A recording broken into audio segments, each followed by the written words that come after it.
Here are the new covers. I hate them. You know what?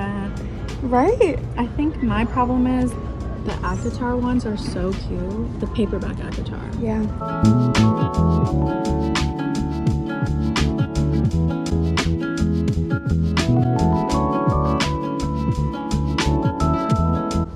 I might have to get this one for the vibes.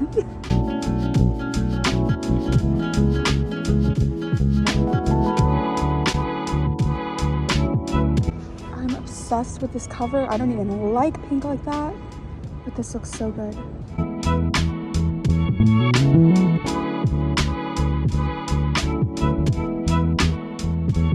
Of course, after I buy the other edition, the new one comes out and this one fits with the rest of the paperbacks.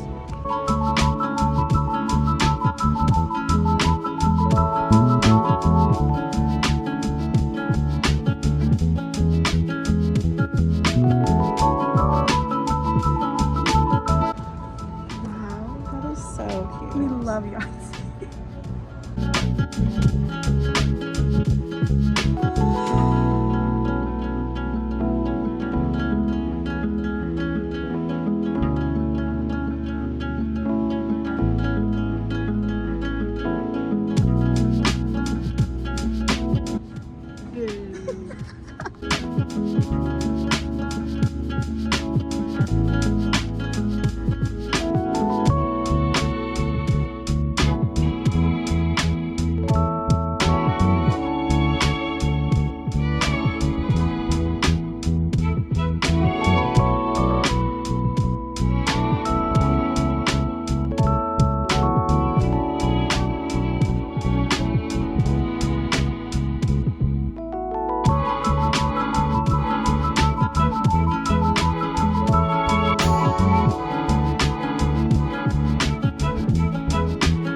Guys, we are here in New Orleans for Mardi Gras, and that meant we of course had to come to our favorite Barnes & Noble because it's located here. It is still very much my favorite Barnes & Noble. Like, nobody does it like that. I thought that we had been to a couple better ones in Houston, but now that we came back to it, I was wrong. This one is still the best location we've been to. It's beautiful. They were so stocked as well, and just everything about it. The architecture, the amount of books they had, and the way that it was organized. Beautiful, nothing tops it. We have been going to a lot of parades this weekend, so we just wanted to take a little break, go check out the Barnes & Noble. Even when we were there, we realized they are closing it early because there's gonna be a parade going through there. We were kind of in a rush, but we still managed to get some books that we've been wanting, so we're just gonna go ahead and show you guys what we got. I saw this on the shelf that said, you know, it was just for vibes, and I was like, you know what? I gotta get it for the vibes. So I ended up getting Aline by Otessa Moshfegh. I now know I've been saying her last name wrong. Of course I was, but now I know how to say it, and I just wanted to pick up another one of her books. I still need to read the other book I have by her, but this one, I saw Anne Hathaway reading it. You sent me a thing.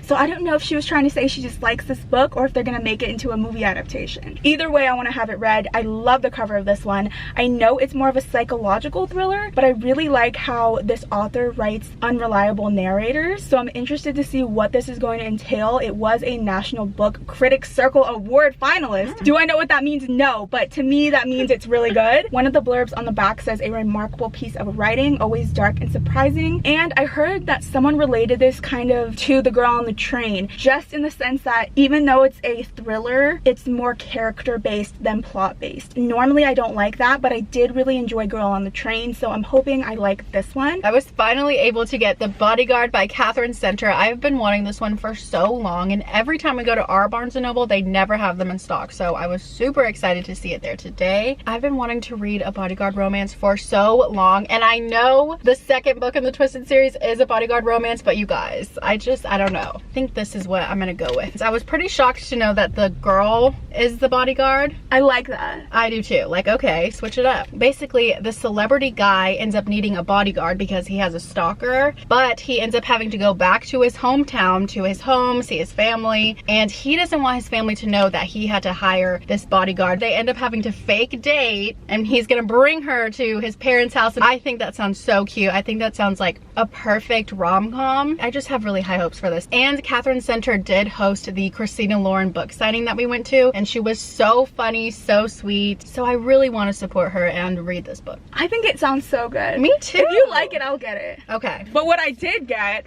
is, I saw the cover and I had to get it. It's called Someone Who Will Love You in All Your Damaged Glory. And I mean, I don't know, something about it just reached out to me. This seems like literature. Let me know if that makes sense. This is a collection of short stories about love, the best and worst things in the universe. I haven't read many short stories, so I'm hoping this introduces me into a genre I'm really gonna like. What? Hold on, rewind it back. A young engaged couple forced to deal with interfering relatives dictating the appropriate number of ritual goat sacrifices for their wedding? That sounds interesting. I've got to read that one. The second one says, a pair of lonely commuters who ride the subway in silence forever, eternally failing to make that longed for contact. These sound so interesting, not what I was expecting. A struggling employee at a theme park of US presidents who discovers that love can't be genetically modified. Oh, okay. You know what? I'm actually getting really excited for these because these are insane concepts. Also, 15 more tales of humor, romance, whimsy, cultural commentary, and crushing emotional vulnerability. I'm gonna say anticipated 5-star read. Oh. 5-star prediction. 5-star prediction. We'll see. And this was on the book talk table. I haven't seen it.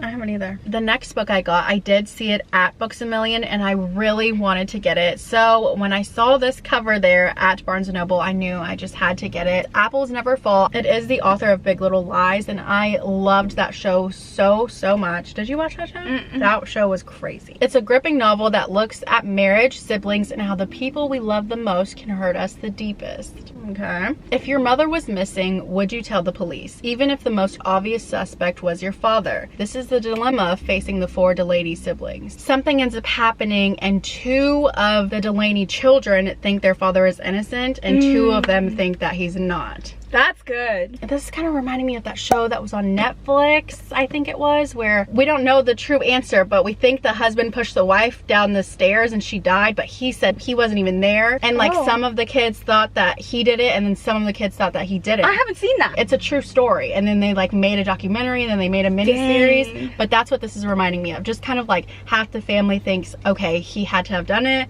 And then the other half is like, there's no way my dad would do this. I think this is going to be crazy. I know they have said that this is going to be a mini series on Peacock, I believe. I'm very excited for this one. Okay, that sounds good. Yeah. I didn't even think that was a mystery thriller. I thought it was a romance. Oh no. Just on the cover. It's giving happy. So my last one, you guys, I had to get because I've been following some new people on Bookstagram who like don't recommend like just the mainstream books, which is what I want. I want to kind of branch out. And this one, In the Dream House, I've seen everywhere. Ask me if this is nonfiction because I don't know. It's a memoir. It's a memoir. Okay. It says it's an electrifying account of a relationship gone bad and bold dissection of the mechanisms and cultural representation of psychological abuse. Jesus. Here's the thing, am I a sucker for a good cover? Duh. And look at this. Take a look. Take a gander. Look at that. Oh, it's gorgeous. I've just heard this one touches a lot on a bunch of different topics.